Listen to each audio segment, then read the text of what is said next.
How are you guys doing? Good. How are you doing? Good. So you see how common that is? Like, you ask people how they're doing every single day, right? Or someone asks you how you're doing, and almost always you're gonna say, I'm okay, I'm doing well, I'm good, I'm fine. Not always. You don't always feel that way, right? So in 2011, I'm gonna start with me, Adriele Parker. I graduated from undergrad. I had a decent job. I had excellent benefits. I had my own apartment. I was living the New York dream. Woo, turn up. But in reality, that was just a facade. How I actually felt was just like down. Like, I would wake up every morning. It was a struggle to get up out of bed. Like, peeling the sheets off felt like peeling cement off of my body. And I didn't know what it was. I had no clue whatsoever. And so I started to research it. I confided in a friend of mine who was studying psychology, and I found out that I had depression. And so not knowing what that was, I kind of was afraid. I didn't know what to think of it. I mean, in my mind, I was like, Black people don't get depressed. I talked to my family about it. They're like, you'll be fine, just pray about it, go to church, you'll be fine, you're doing great. Like, everyone loves you, we're rooting for you. I'm like, okay, but I still feel terrible every day for no apparent reason. So I just started researching the topic, and initially I just thought to myself, like, maybe I'll create a blog and I'll just, speak out loud and say what I'm going through, and maybe someone else can relate. What I found by Googling, because everyone Googles everything these days, is that tons of people are depressed. Tons of Black people are depressed. And it is a huge problem in our community because it is so stigmatic. And so I came across this program just before I was about to start my own blogging process and realized that this was much bigger than myself. So I separated myself from Black mental health, and I decided to take on the Black mental health community as my social journalist community of choice. So I spoke to these two lovely ladies who are two very prominent Black mental health professionals and advocates in New York City. The top person is Terry Williams, and the bottom is Asha Terry.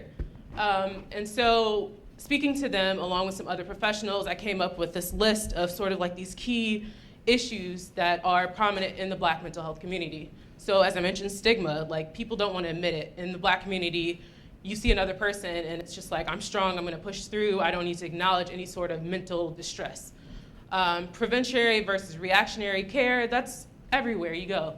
We don't prevent anything, we react. So, oh, I'm coughing. I'm gonna go take a cough medicine, or I'm gonna take a cough drop. But it's not cured yet. We still have the common cold. Healthcare, there's healthcare issues everywhere. And as I'm sure many of you have noticed, there's no sort of like community for Black mental health. You don't see any billboards, you don't see your mayor standing up there until recently speaking on mental health topics.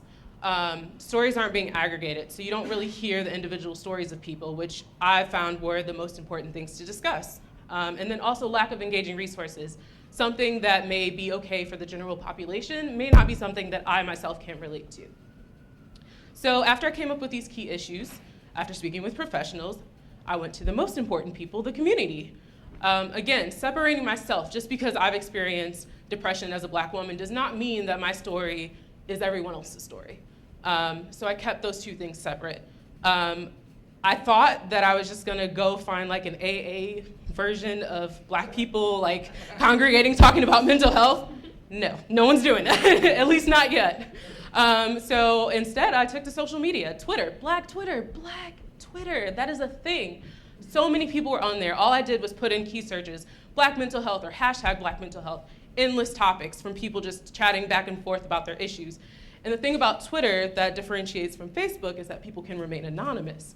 So if you don't want to admit you still are, afraid from the stigma, or you want to hide behind your screen, which many of us do, Twitter. You can pick any username you want. So I built these relationships directly with people. I would literally just go on there, retweet. I would like things that they liked. I would engage in their comments. Like, someone would say something crazy, like, I'm feeling off today. I don't know what to do. I don't know who to turn to. Literally just go plug in like a resource for them. Something that a normal human being would do. And then as I built these relationships, I reached out, I took a survey, and I asked them, like, how open are you, or how willing are you to share your story with other people? And surprisingly, a lot of people were. They were open to it. They were okay with the idea of opening up and expressing their ideas and their experiences with mental health. And what they recognize is that by sharing your own story, that you then open the doors for other people to share their stories, and it's kind of like a treatment for yourself, being able to let things out and not always hold it in. So, yes, the data matters. You have to know your community inside and out. Quantitative measurements are necessary. So these are just some basic stats that I found. One important thing that I did learn is that over 60% of Black people, in comparison to the general population, are likely to suffer from some serious form of psychological disorder. And yet, check out the bottom number, only 50% would actually seek treatment. So there's sort of an imbalance there. So the goal that I had after talking to these professionals and again, my community members, I wanted to accomplish 3 things. End the stigma, educate the community, and then ultimately help those people that are hiding or suffering in silence have a voice. So these are my 3 outlets. The most important has been and will continue to be my website, Black and Blue Me, which you can visit. It's literally blackandblue.me. And I've also used Twitter, as I mentioned before, Facebook, and I decided to create a podcast. So this is the website that took many iterations. But the most important part, again, is the feature of submitting your story at the top, where a person can literally just go to the site, enter some basic information about themselves, remain anonymous if they choose to do so, and then their story appears at the bottom. I'm also including some original content that I've created, either from talking to people directly or just like general topics that I've discovered are like issues within the Black community I've reported on throughout the course of this year. And I launched my site officially on the 15th, and so far I've had 1,200 page views, which was completely surprising to me. But the one thing that I think helped me obtain those numbers was just like literally word of mouth, speaking to people directly. And then I also went old school, and I created a flyer and handed it out to mental health professionals, and they just passed it out to people. Like the person I mentioned before, Terry Williams, she had a conference the day after I launched my site, and she was like, yeah, send me something. And I was like, I don't have a flyer. So I was like, Illustrator, slapped something together, gave it to her, and the next day I had like 200 views on my page, which was amazing. And then another important factor is that people are returning to the site. They're not just like checking it once and then leaving. Twitter, numbers haven't been the greatest, but I started with 0 followers and I've built 207, most of which I actually have communicated with in some sort of way and continue to interact with on a daily basis or weekly basis. Facebook, again, Facebook's a bit trickier because you don't get the anonymous factor within there. You're just literally you, because you want to find people you know. So here's not the most like, I guess, discreet place to share your story with other people.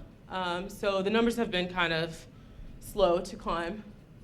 And then the podcast that I mentioned, I came up with this idea. The first episode was going to be a group of people discussing Black mental health.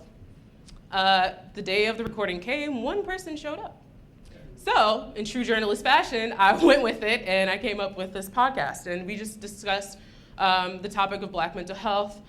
This girl, her name is Mina B. She came up with an advocacy group for Black mental health specifically. And we just discussed the issues that she's experienced herself and that she sees within the community. These are some of the people that I've been in touch with throughout the year, and they'll be featured in my Medium post that I'm releasing later this week, with some videos just explaining how Black mental health has affected them and how Black and Blue Me, my project, has affected them as well. Just a quick quote, just saying like, how you feel like as a person suffering mental health, it's just kind of refreshing to have other people that you can connect to. And that is the purpose of my project, is to help people connect and learn. And just some general tips and things that I learned and the big mistakes eraser. Make sure you partner and seek help. You want to partner with people that know your area, that are experts in your area. Listen, constantly listen. Just because I was a member of my community, again, it didn't mean that I knew everything. I needed to reach out to people. And then the other most important is like not to be afraid to reiterate and revise things. You're always catering to other people, not for yourself, not what you think you want other people to see as a social journalist, but what they need. And that's it. Please follow me. Followers after that. Yeah, Joe, and then who's next? Betsy, you can start getting set up.